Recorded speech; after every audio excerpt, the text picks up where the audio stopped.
Continuamos en los orígenes del conflicto palestino-israelí, en su parte quinta. La Intifada 2000 y el proceso de paz. Los Estados Unidos han sido un atroz patrocinador del proceso de paz. Han sucumbido en todo a la presión israelí, abandonando al principio de tierra por paz. Ninguna resolución de la ONU dice algo sobre devolver un pequeño porcentaje en comparación con toda la tierra de la que Israel se apoderó en 1967 y empujando a la anodina dirigencia palestina hacia aprietos más y más profundos para ajustarse a las absurdas exigencias de Netanyahu. El hecho es que los palestinos están en una situación dramáticamente peor de lo que estaban antes de que comenzara el proceso de Oslo. Sus ingresos anuales son menos de la mitad de lo que eran en 1992. No pueden viajar de un lugar a otro. Les ha sido arrebatada una mayor parte de su país que nunca antes. Hay más asentamientos y Jerusalén ha sido prácticamente perdida. Cada demolición de casas, cada DUNU, unidad de superficie, NDT, expropiado, cada arresto y tortura, cada barricada, cada cierre, cada gesto de arrogancia y de humillación intencionada, revive el pasado y recrea las ofensas de Israel contra el espíritu, la tierra, el organismo político de los palestinos. Hablar de paz en este contexto es tratar de reconciliar lo irreconocible. Edward Said, en Los Progresistas, marzo de 1998. La explosión de la ira palestina el 29 de septiembre pasado puso fin a la farsa que comenzó en Oslo hace 7 años y que fue etiquetada como proceso de paz. En 1993, los palestinos, así como millones de personas en todo el mundo, fueron llevados a tener esperanza en que Israel se retiraría de Cisjordania y Gaza en 5 años y que los palestinos podrían entonces ser libres para establecer un Estado independiente. Entre tanto, ambos lados podrían resolver los detalles del retiro de Israel y llegar a un acuerdo sobre el estatus de Jerusalén, el futuro de los asentamientos israelíes y el retorno de los refugiados palestinos. Por el equilibrio desigual del poder, las negociaciones no llevaron a ninguna parte y las esperanzas de los palestinos nunca fueron realizadas. Los israelíes, sin importar qué gobierno estuviera en el poder, pasaron problemas por nimiedades en formulaciones, exigieron revisiones de lo que ya había sido acordado y después se negaron a acatar los nuevos acuerdos. Mientras tanto, sucesivos gobiernos demolían hogares palestinos, se apoderaban de vecindarios árabes en Jerusalén, para construir viviendas judías y ocupaban tierra palestina para nuevos asentamientos. Una red masiva de nuevas carreteras construida después desde 1993 en tierra palestina confiscada aísla a ciudades y aldeas palestinas unas de otras y de Jerusalén, obligando a muchos palestinos a pasar por puestos de control israelíes, incluso para ir a una localidad vecina. Según el presidente Clinton y la mayor parte de los medios de información, el primer ministro Ehud Barak concedió en Camp David virtualmente todo lo que querían los palestinos y Yasser Arafat perdió la oportunidad de lograr la paz al rechazar la oferta de Barak. En realidad, Arafat no podía aceptarla. Barak, respaldado por Clinton, quería asegurar el continuo control estratégico de Israel sobre Cisjordania y Gaza, incluyendo el espacio aéreo y las fronteras, e insistió en que Israel mantuviera la soberanía permanente sobre la mayor parte de Jerusalén. Incluyendo Haran al-Saraf, era un acuerdo que ningún árabe podía aceptar. Al crecer las protestas, helicópteros del ejército dispararon misiles contra vecindarios en varias ciudades palestinas, destruyendo bloques enteros de edificios y causando una multitud de víctimas. Tanques israelíes rodearon las ciudades palestinas con sus cañones apuntando hacia la ciudad. Civiles israelíes armados dentro de la línea verde irrumpieron en los vecindarios árabes destruyendo propiedades árabes y gritando «muerte a los árabes». La policía israelí, tan rápida en el uso de las balas contra los lanzadores de piedras palestinos, no contuvo a los israelíes, sino que disparó contra los árabes que estaban tratando de defender sus hogares. 2 árabes fueron asesinados. El levantamiento fue sin duda estimulado por el resentimiento causado por años de abusos y humillaciones diarias bajo la ocupación de Israel, igual que ahora. El 6 de septiembre, un grupo de policías fronterizos israelíes detuvo a 3 trabajadores palestinos que volvían a casa desde Israel y, sin razón alguna, los sometió a 40 minutos de tortura. El San Francisco Chronicle informó el 19 de septiembre que los policías golpearon a los 3 hombres, que batieron sus cabezas contra un muro de piedra, los obligaron a tragarse su propia sangre e insultaron a sus madres y hermanas. El incidente solo salió a la luz porque las policías tomaron fotografías en las que se les veía con sus víctimas sujetando sus cabezas por los cabellos, como trofeos de caza. Defensores de los derechos humanos israelíes declararon que semejantes palizas eran un suceso común, pero que se informa rara vez al respecto. Rachel Marshall, el proceso de paz, termina en protestas y sangre. Informe de Washington sobre los asuntos de Oriente Próximo, diciembre del año 2000.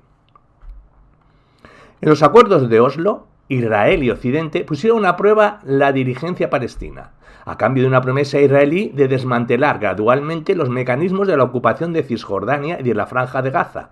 La dirigencia palestina prometió detener inmediatamente todo acto de violencia y de terror. A este fin, se creó todo el aparato de coordinación de la seguridad, se construyeron más y más prisioneros palestinos y se prohibió a los manifestantes que se acercaran a los asentamientos judíos. Los dos lados se pusieron de acuerdo en un periodo de 5 años para completar el nuevo despliegue y las negociaciones de un acuerdo final. La dirigencia palestina aceptó una y otra vez la extensión de su periodo de prueba. Desde su perspectiva, Israel también estaba siendo puesto a prueba. ¿Iba Israel a renunciar realmente a su actitud de superioridad y dominación establecida para mantener al pueblo palestino bajo control? Han pasado más de 7 años, en este momento que se escribe, e Israel tiene el control de la seguridad y de la administración sobre el 61,2% de Cisjordania y sobre aproximadamente un 20% de la Franja de Gaza, y el control de la seguridad sobre otro 26,8% de Cisjordania. Este control es lo que ha permitido a Israel doblar en 10 años el número de colonos y acordonar a toda una nación en áreas restringidas, aprisionadas en una red de carreteras de circunvalación reservadas solo para judíos. Israel no ha pasado la prueba. El control palestino del 12% de Cisjordania no significa que Israel haya renunciado a su actitud de superioridad y dominación. El baño de sangre que ha estado ocurriendo durante 3 semanas es el resultado natural de 7 años de mentiras y engaños israelíes. De la periodista israelí Amira Haas, en Israel no ha pasado la prueba. En el periódico israelí Haaretz, 18 de octubre del 2000. Una razón subyacente por la que han fracasado años de diplomacia estadounidense y por lo que la violencia persiste en Oriente Próximo es que algunos dirigentes israelíes continúan creando hechos al construir asentamientos en territorio ocupado. En Camp David, en septiembre de 1978, las disposiciones bilaterales llevaron a un tratado integral y duradero entre Egipto e Israel, posibilitando, en el último momento, por el acuerdo de Israel de sacar a sus colonos del Sinaí. Pero semejantes obligaciones respecto al estatus de Cisjordania y Gaza no han sido respetadas y han llevado a la continuación de la confrontación y la violencia. Respecto a la resolución de la ONU, el número 242, el compromiso legal de nuestro gobierno de apoyar esta resolución ecuánime no ha cambiado. Estaba en claro que los asentamientos israelíes en los territorios ocupados constituían una violación directa del acuerdo y que eran, según la antigua posición estadounidense, tanto ilegales como obstáculos para la paz. En consecuencia, el primer ministro Begin se comprometió a que no hubiera nuevos asentamientos hasta que se completaran las negociaciones finales de paz. Pero más tarde, bajo la presión del Likud, rehusó cumplir con su obligación. Es poco probable que se pueda hacer un progreso real mientras Israel insista en su política de asentamientos, ilegal según leyes internacionales que son apoyadas por los Estados Unidos y por todas las demás naciones. Hay muchas preguntas mientras continuamos buscando un fin a la violencia en el Oriente Próximo, pero no hay forma de escapar la pregunta vital: ¿tierra o paz? Por el expresidente Jimmy Carter de Washington Post, el 26 de noviembre del año 2000. Después de 3 semanas de guerra virtual en los territorios ocupados por Israel, el primer ministro Ehud Barak anunció un nuevo plan para determinar el estatus final de la región. Durante esa semana, más de 100 palestinos fueron asesinados, incluyendo 30 niños, a menudo por el uso excesivo de la fuerza letal en circunstancias en que ni las vidas de las fuerzas de seguridad ni de otras personas estaban en peligro inminente, resultando en muertes ilegales, concluyó Amnistía Internacional en un detallado informe que fue poco mencionado en los Estados Unidos. El plan de Barak asegura que la tierra y los recursos útiles, en primer lugar el agua, permanezcan en gran parte en manos israelíes, mientras que la población es administrada por una autoridad palestina, la APE, corrupta y brutal, jugando el rol tradicionalmente asignado a los colaboradores indígenas bajo las diferentes variedades de régimen imperial, la dirigencia negra en los bantustanes sudafricanos, para mencionar solo la analogía más obvia. Es importante recordar que esas políticas no han sido solo propuestas, sino también implementadas con el apoyo ¿de quién? De los Estados Unidos. Ese apoyo ha sido decisivo desde 1971, cuando Washington abandonó el marco diplomático básico que había iniciado, la resolución del Consejo de Seguridad 242, y luego continuó su rechazo unilateral de los derechos palestinos en los años que siguieron, culminando en el proceso de Oslo, ya que todo esto ha sido efectivamente vetado de la historia en los Estados Unidos. Cuesta un poco de trabajo descubrir los hechos esenciales. No son polémicos, solo evadidos. Noam Chomsky. La Intifada al-Aqsa, octubre del 2000, en CNET. La credibilidad de los Estados Unidos como mediador ha sido puesta en duda durante mucho tiempo por los palestinos, y con razón. Los palestinos se quejan siempre de que conocemos los detalles de cada proposición de los estadounidenses antes que ellos, le dijo recientemente una fuente del gobierno israelí a The Independent. Es por una buena razón, es debido a que nosotros las escribimos. El Phil Reich, en The Independent, Inglaterra, 10 de septiembre del 2000. Los periodistas estadounidenses exploran pocas veces las abundantes razones que existen para creer que los Estados Unidos forman parte del ciclo de violencia tan a menudo condenado. Tampoco hubo en la primera mitad de octubre muchos análisis en los medios de información sobre el hecho de que la violencia golpeó, en su abrumadora mayoría, al pueblo palestino. En unos pocos días, varias docenas de palestinos fueron asesinados por hombres de uniforme y con armamento pesado, descritos a menudo por CNN y otras fuentes de información como fuerzas de seguridad israelíes. En esas circunstancias es un término que suena harto benévolo para referirse a un ejército que abate manifestantes. En cuanto a los palestinos, que lanzan piedras, jamás he visto una sola noticia estadounidense que los describa como manifestantes por la democracia, y sería una forma apropiada para referirse a personas que después de más de 3 décadas de vida bajo la ocupación salen a las calles a exigir la autodeterminación. Mientras los soldados y la policía israelíes, con su poder de fuego ampliamente superior, causan la mayor parte de las muertes, las noticias estadounidenses se concentraron en los engañosos ultimátum dados por el primer ministro Ehud Barak, exigiendo que los palestinos terminaran la violencia, mientras los israelíes, uniformados bajo su autoridad, continuaban matándolos. Como bastantes otros judíos estadounidenses, estoy horrorizado por lo que Israel está haciendo con dólares de los contribuyentes estadounidenses. Mientras los periodistas se amoldan por amoldarse, disminuye la humanidad en cada uno de nosotros. Norman Solomon. En los trucos de los medios siguen sincronizados con la ocupación israelí. The Fire. Medibeat. 14 de octubre del 2000. Hay, en el último análisis, solo una forma de detener la violencia, y es terminar la ocupación. El deseo de liberación siempre llevará finalmente a un pueblo ocupado a salir a las calles con piedras en las manos, listo para enfrentarse al poderío de ejércitos poderosos, prefiriendo arriesgarse a morir que vivir como esclavos. Esta no es una nación extrema. Cero racismo o fervor religioso. Es la necesidad de ser libre. La ocupación representa una realidad de violencia interminable. Significa estar rodeado por un ejército extranjero abusivo que impone un sistema social indistinguible del apartheid. Realiza confiscaciones de tierras para entregárselas a cientos de miles de colonos israelíes, para que vivan en comunidades reservadas solo para judíos, conectadas por carreteras solo para judíos, demoliciones de casas, tortura, ciudades aisladas unas de otras, bloqueadas regularmente. Significa vivir en una prisión masiva. Desde 1967 ha habido una sola solución factible al conflicto. El plan está articulado en la Resolución 242 del Consejo de Seguridad de la ONU, que establece una solución de tierra por paz en dos partes. La primera parte establece que Israel debe retirarse de los territorios ocupados en 1967.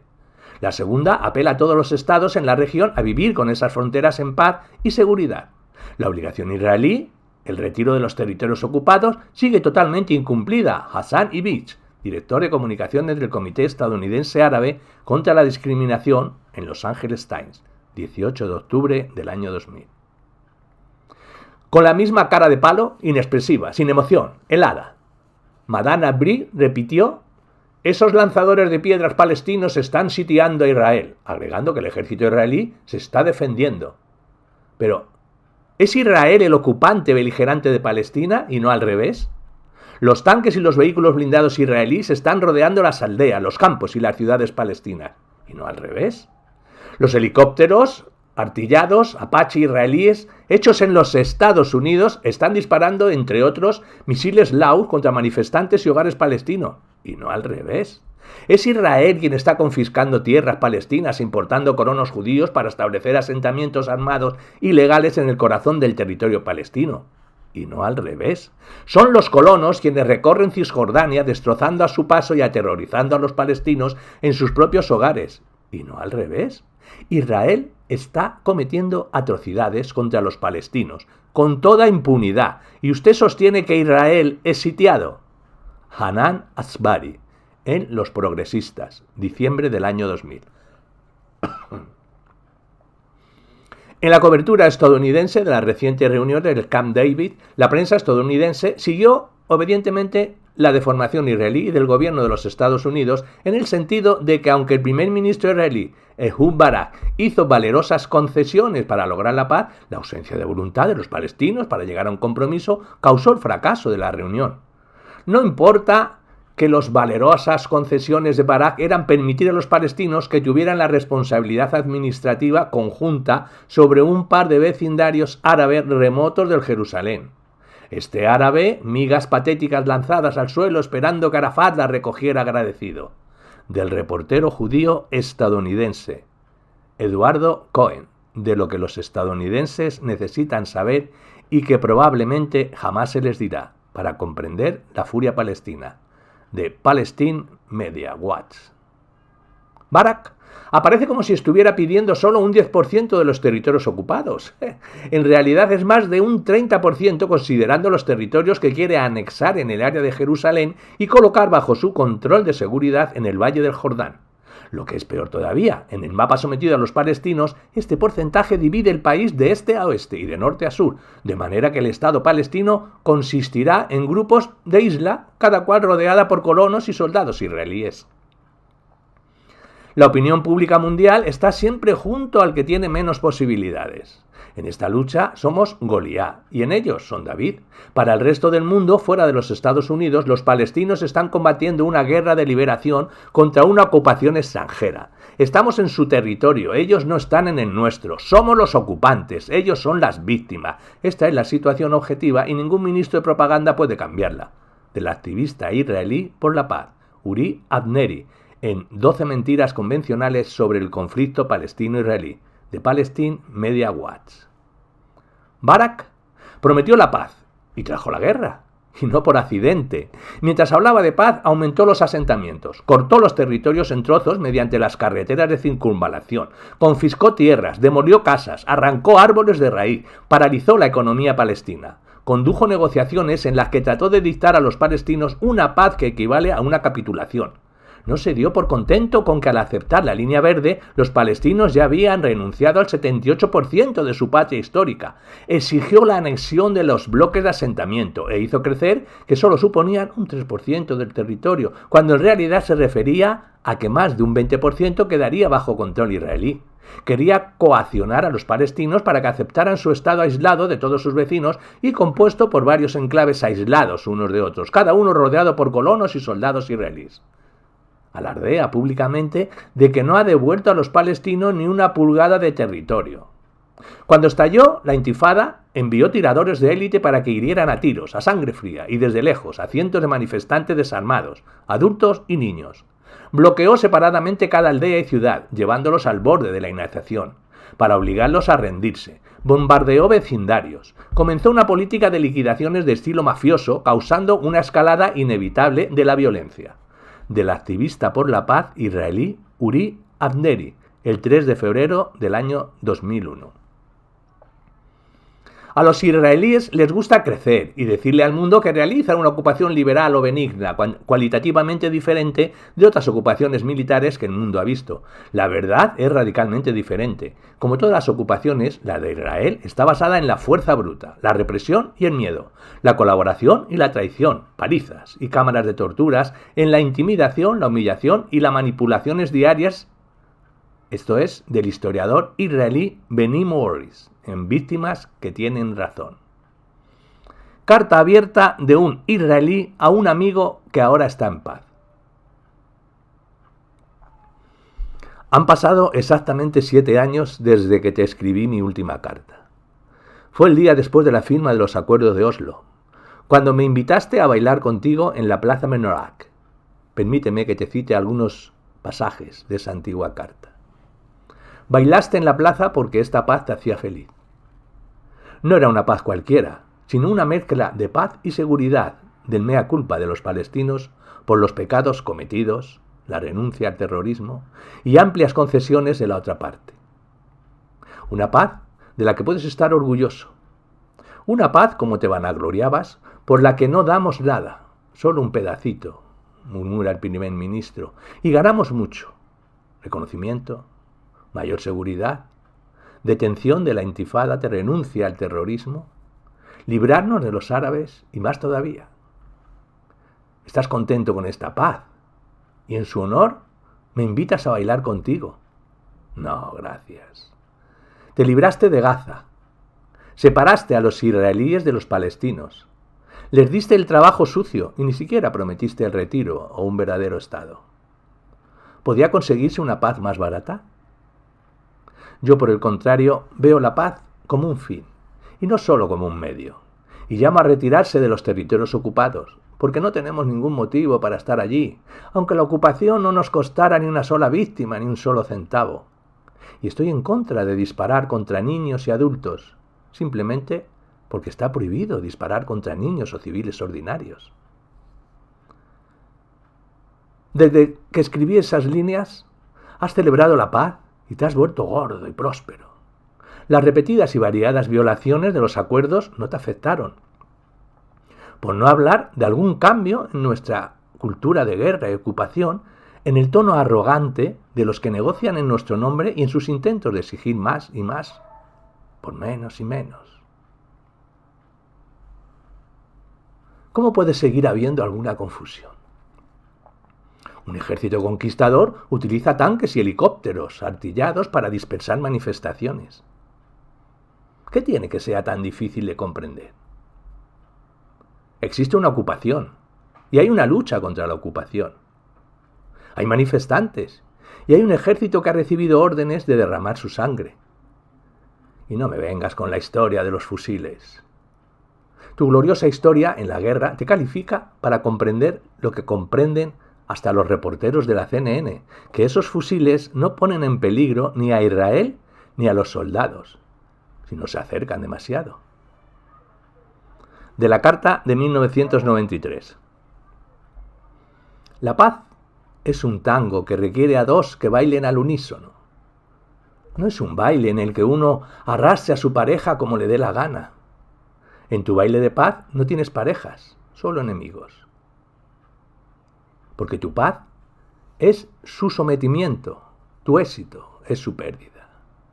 La paz está aún más lejos, porque la paz exige honradez, porque la paz exige igualdad. ¿Quieres obligarlos a mentir? ¿Quieres que ellos te den una paz de sumisión? ¿Estás celebrando una paz de amo y esclavo?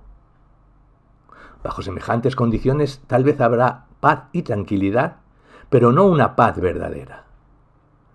No, hasta que abras los ojos y tu corazón. No, hasta que estemos listos para una paz de cooperación y de igualdad. Michael Mikado Warkaski. La fiesta terminó. Una carta abierta a un amigo que ahora está en paz. De Zenet. Opiniones sobre el futuro. El primer desafío, entonces, es conseguir que los israelíes reconozcan lo que nos han hecho.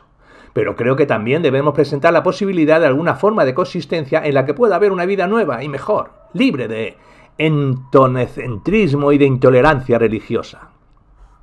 Si presentamos nuestras reivindicaciones sobre el pasado como el preludio de una forma de mutualidad y de coexistencia en el futuro, se producirá a largo plazo un eco positivo en el lado israelí y occidental. Edward Said en Los Progresistas, marzo de 1998. La meta final de un acuerdo de paz palestino-israelí ha comenzado a emerger de la bruma política. Tal acuerdo debe dar al pueblo palestino un Estado propio soberano, no impugnado, independiente. Es un asunto de justicia y factibilidad. Si el objetivo es una paz verdaderamente duradera y estable, no hay otra opinión, ni otra opción. Los meros símbolos de un Estado no bastarán. El Estado tiene que ser real y viable. Sus condiciones esenciales son las siguientes. Integridad y contiguidad territorial. Cualquier nueva disección del territorio palestino haría política y económicamente imposible mantener un Estado. No puede haber focos civiles bajo gobierno israelí dentro del territorio palestino. 2. Una capital soberana en Jerusalén. Jerusalén, este es el corazón histórico, espiritual y comercial de Palestina. Excluirlo de un Estado palestino es impensable. 3. Justicia e imparcialidad para los refugiados. Como asunto de principio, el derecho de los palestinos al retorno o a una compensación por sus hogares y por sus tierras perdidas, robadas, no es negociable. Israel debe reconocer el sufrimiento y las privaciones que han enfrentado los palestinos como resultado del desahucio de su patria y deben ayudar a su rehabilitación y reabsorción. Scaledi, opinión en el New York Times, 11 de febrero de 1997. El ingeniero y parlamentario Salman Abu Sita demostró que el retorno de los refugiados es posible sin una dislocación apreciable de los residentes judíos, ya que en el 78% de la población judía de Israel vive sobre solamente el 15% de la tierra. Irónicamente, las tierras de la Alta Galilea, de donde se expulsó a un porcentaje muy alto de refugiados, están muy poco pobladas porque la mayoría de los inmigrantes que se establecieron allí rehusaron quedarse tan lejos de los centros de vida urbana israelí, en Tel Aviv, Haifa y Jerusalén. De los que están realmente cultivando esos antiguos campos palestinos, muchos son tailandeses, rumanos y otros no judíos que al expirar sus contratos han de regresar a sus países. Richard Curtis, de la edición de junio de 1999, de Informe de Washington sobre Asuntos de Oriente Próximo. Fue nuestro nacionalismo el que llevó al país a la ocupación y el asentamiento en Cisjordania. Ninguno de los dirigentes del movimiento laborista creía que los palestinos merecieran los mismos derechos que los judíos, porque ninguno de ellos creía en los derechos universales. Pretender, como Arthur Esberg y otros, que la ocupación y la situación colonial creadas en los últimos 30 años hayan sido simplemente el producto de la negativa árabe de reconocer a Israel, no es otra cosa que buscar una coartada y falsificar la historia. Ha llegado el momento de decir que los asentamientos en Judea y Samaria o en el propio corazón de Hebrón son la continuación natural, lógica y legítima de la intención original del sionismo. Entonces necesitamos otro sionismo.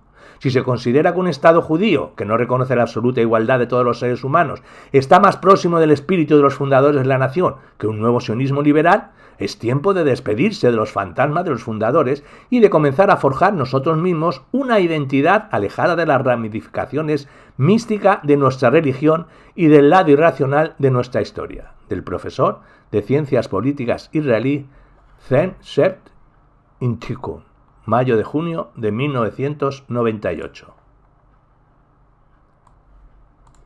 Conclusiones. Conclusión primera. Para lectores judíos. Como hemos visto, la causa fundamental del conflicto entre Palestina e Israel es evidente. Durante la guerra de 1948, 750.000 palestinos huyeron aterrorizados o fueron expulsados de su patria ancestral y convertidos en refugiados. El Estado de Israel se ha negado a permitirles que regresen y ha destruido por completo sus aldeas o ha expropiado sus tierras, huertos, casas, negocios y posesiones personales para su uso por la población judía. Este fue el nacimiento del Estado de Israel.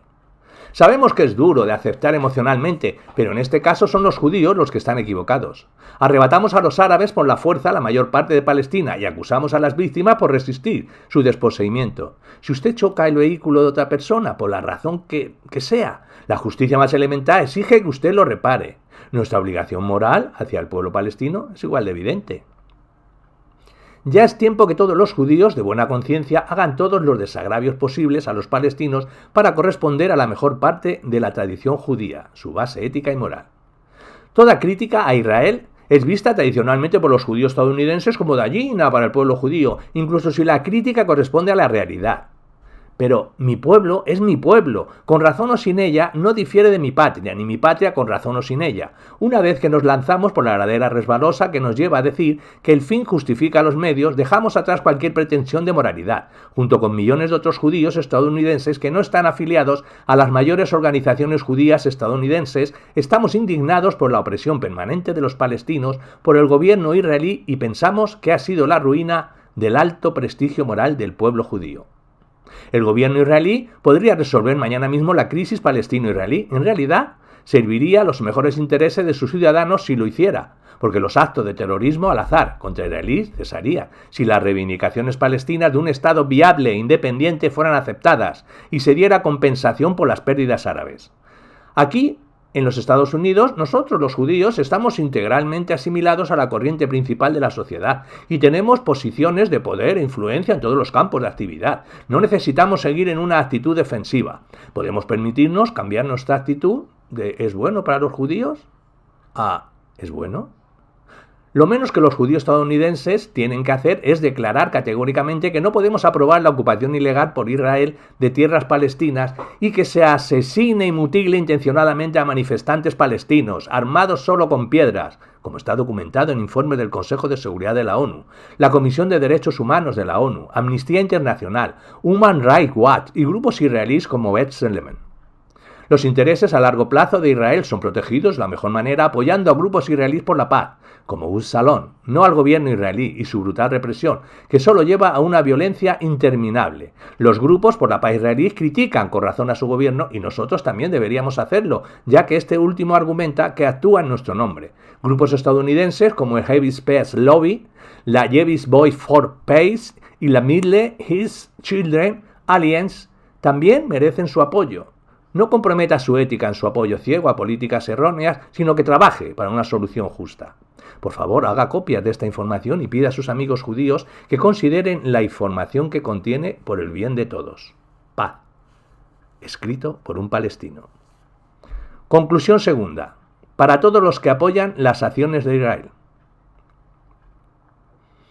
Esperamos que esta mirada a los derechos históricos sobre la causa fundamental del conflicto de Oriente Próximo hará cambiar de opinión a todos los que han apoyado previamente las acciones de Israel. La centenaria persecución de los judíos en Europa fue la peor de muchas manchas en la historia europea y el deseo de los sionistas de encontrar un santuario es ciertamente comprensible, como todas las demás empresas coloniales. Sin embargo, el sionismo estaba basado en el desprecio total de los derechos de los habitantes indígenas. Como tal, es moralmente indefendible. Y como señalaremos previamente, todos los crímenes subsiguientes, y ha habido muchos de las dos partes, provienen inevitablemente de esta injusticia original contra los palestinos. Considerado el daño que ha sido hecho al pueblo palestino, la obligación de Israel es hacer todo lo posible por reparar el daño que ha causado. Parte de esto debiera ser cooperar en la creación de un Estado palestino soberano en toda Cisjordania y Gaza, con su capital en Jerusalén Este. Israel no debiera objetar a este Estado, además debiera contribuir a su fundación con compensaciones generosas. Fuera de que es la actitud correcta, esto terminaría con los actos esporádicos de violencia contra Israel, ya que se realizaría el deseo legítimo de los palestinos de tener su propio Estado, que no se pide más. Además, todas las leyes que discriminan contra no judíos viviendo en Israel debieran ser revocadas. Todos los ciudadanos debieran gozar de derechos plenos e iguales, lo que también debiera tener todo palestino que desea retomar a su patria nativa ancestral. Estos refugiados debieran, por principio, ser compensados por sus hogares y tierras perdidas. Como ciudadanos estadounidenses, tenemos una obligación especial de lograr que se haga justicia en este asunto. La ayuda económica de los Estados Unidos a Israel ha sido y continúa siendo enorme, y nuestro apoyo diplomático es el factor crucial que permite la continuación de la ocupación israelí de territorios árabes. Recomendamos enérgicamente que usted tome contacto con sus representantes elegidos en Washington y los urja a insistir que como condición previa para continuar recibiendo apoyo, Israel debe acatar el consenso de la opinión pública mundial y retirarse a sus fronteras de 1967, como ha sido exigido en numerosas votaciones de la ONU. Los judíos estadounidenses, en particular, tienen una responsabilidad especial de reconocer el punto de vista palestino para contribuir a que progrese la discusión. Como dice Chomsky en su Paz en el Oriente Próximo, en la comunidad judía estadounidense hay poca disposición a enfrentar el hecho que los palestinos árabes han sufrido una injusticia histórica monstruosa. Tengas las dudas que tengas sobre las exigencias opuestas. Hasta que esto no sea reconocido, la discusión sobre la crisis de Oriente Próximo no puede ni siquiera comenzar. A largo plazo, los israelíes podrán vivir en paz con sus vecinos solo si admiten su culpabilidad y reparan los daños. Solo entonces podrá restaurarse la centenaria tradición judía de ser un pueblo de un alto carácter moral, y solo por ese camino se puede conseguir una verdadera seguridad, paz y justicia para ese antiguo país.